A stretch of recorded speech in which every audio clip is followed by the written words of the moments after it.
April 9th, Sunday night.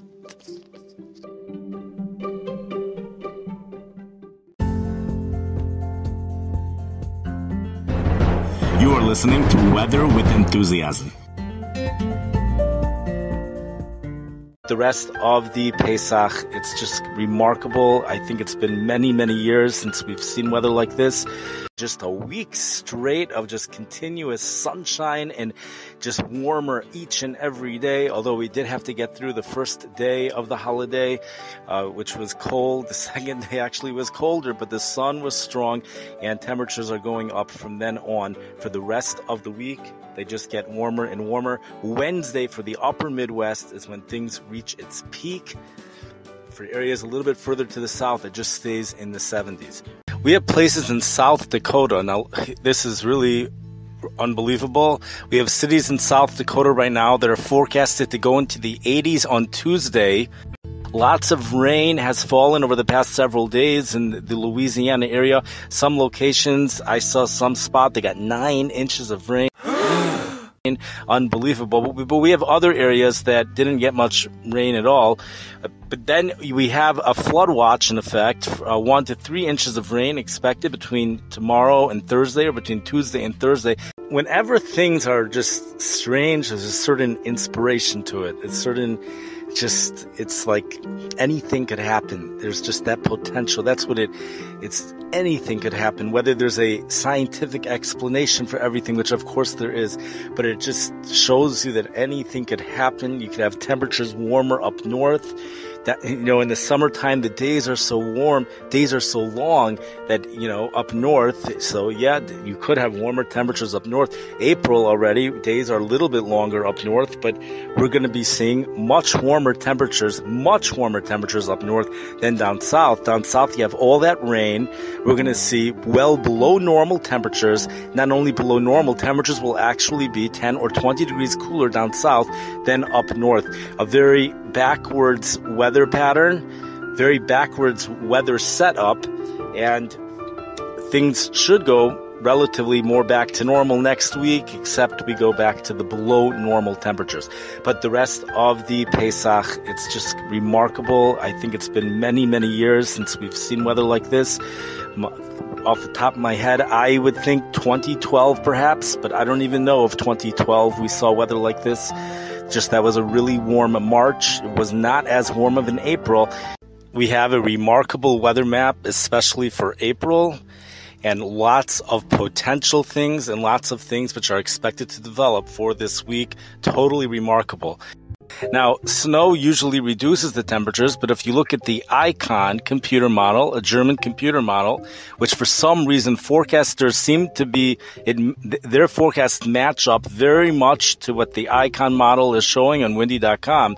Temperatures are forecasted to go into the low 90s, cities in the low 90s, even in North Dakota. So you have low 90s air going over snow ground, so ground that has snow on it. So you have temperatures rising into the low 80s. This is for portions of North Dakota, South Dakota. This is very impressive stuff. These 80s then move on into Minnesota. The hot day this week is Tuesday. For portions, it's hot in the upper Midwest, in the Dakotas, for areas that don't have snow, and it's very warm for places that do have snow. We might even see some record warmth in a couple of cities, especially in Dickinson on Tuesday. As temperatures go into the low 80s, the record's 81 degrees. That really warm air then moves into Minnesota. It confines itself even on Wednesday to the upper Midwest. Temperatures go down a little bit, probably due to added humidity. And on Thursday, that really warm air, even Wednesday actually, it also moves into Wisconsin. Temperatures Lake Geneva, Wisconsin, we have forecasting temperatures in the low 80s. You go further up into Wisconsin, temperatures even warmer than that. European model as advertised on windy.com doesn't show temperatures this warm, about 10 degrees cooler than this, but the National Weather Service forecast discussion clearly says this, especially when you get into the Dakotas. One thing you have to realize is that for places which are receiving this heat on Tuesday, you already have higher resolution models which are covering it. So for the Dakotas, there's a higher chance for accuracy in theory. The issue is the snow ground, those snow-covered grounds are going to create a complication in that forecast for some locations. Temperatures going into the low 90s for Kansas. There's higher confidence in that for Tuesday. Portions of Kansas, low 90s, widespread 80s expected. And then as you go down south, temperatures become cooler. And now we have something really interesting, totally phenomenal. If this should happen, a low pressure system, it's exciting just to talk about. Just a low pressure system which has come from a regular low coming out of the United States has made its way to the Gulf of Mexico. This low pressure system is becoming stationary. There's a few things that are needed to come together. If these things come together, three things need to happen for this storm to become a named tropical storm. It has to become, number one, a subtropical storm. It's not in the tropics, so it would be a subtropical storm. But number one, it has to be completely enclosed. It can't be getting any of its energy from the United States. It has to be getting all of its energy from the ocean. So then we have a system which is having the traits of a tropical storm. There also has to be thunderstorms within the system. And in addition, we need sustained winds to be at least 39 miles per hour or higher. So this system is not expected to develop into some type of a tropical storm or subtropical storm, but it almost will. We just have a little bit too much wind shear, says forecasters. The water is warm enough for this to happen. We have different storm tracks that this low pressure system could take, but the forecasters are not really expecting this to develop into some type of subtropical low or to get a name, but it has been brought up as a possibility, which is really phenomenal just to think about that we could have something like this form in April. We have that really warm conveyor belt over in the southwestern portions of the Gulf of Mexico with temperatures in the mid and even upper 80s. In the northern parts of the Gulf of Mexico, water temperatures are in the upper 70s. Generally here in the United States, we say the water temperature has to be 80 degrees or higher, but when you get into the metric system, they like to say 25 degrees Celsius or higher, 77 degrees or higher, and we have that even by New Orleans, where the beach water temperatures are 77 degrees. Lots of rain has fallen over the past several days in the Louisiana area. Some locations, I saw some spot, they got 9 inches of rain. Unbelievable. But we have other areas that didn't get much rain at all.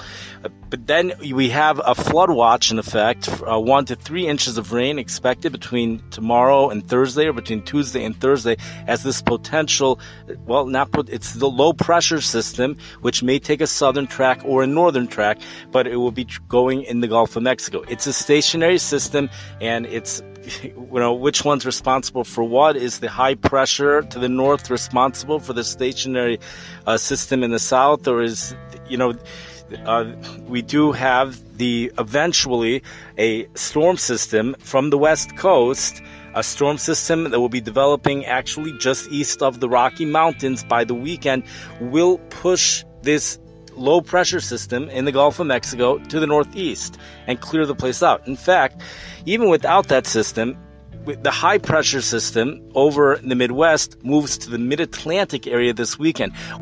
We have some phenomenal temperatures forecasted for the East Coast. I know for Baltimore, mid-80s. And by the way, there's a freeze warning in effect for places over there right now. Pikesville, Maryland, a freeze warning for tonight. We have other areas, Amberley Village, Ohio. We have a frost advisory, something like that for tonight. But temperatures are going to shoot up into the 80s for these locations, especially in the mid-Atlantic area. And for some reason, not only is Chicago not forecasted to get into the 80s, not even St. Louis is forecasted to get into the 80s this week. This is really an upper Midwest and the mid-Atlantic area going into the 80s, and we have that area down further to the south, even southern portions of Ohio, we have temperatures going into the 80s. So it's a very interesting weather. It really is. It's an interesting weather map. It's only April, and we have this area, again, of really warm temperatures in the upper Midwest. You have to just think about this.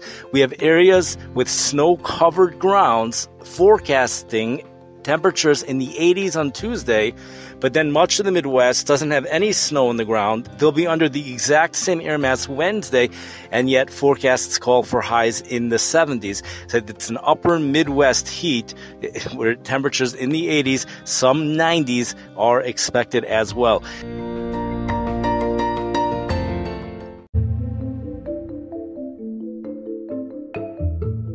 They're saying regardless of whether it becomes an official subtropical named storm or not, the effects it's expected to have on the Gulf Coast are expected to be similar. So we have some flooding that could take place, coastal flooding. That's something which is probably it's going to be similar in regards to coastal flooding. There is snow forecasted to happen for portions of the upper Midwest for the beginning parts of next week. It's in the same locations which will be having temperatures in the 80s this week. This is serious up and down stuff, but it's possible. If there was a year where we had just a week straight of just continuous sunshine and just warmer each and every day, although we did have to get through the first day of the holiday, which was cold. The second day actually was colder, but the sun was strong and temperatures are going up from then on. For the rest of the week, they just get warmer and warmer. Wednesday for the upper Midwest is when things reach its peak. For areas a little bit further to the south, it just stays in the 70s.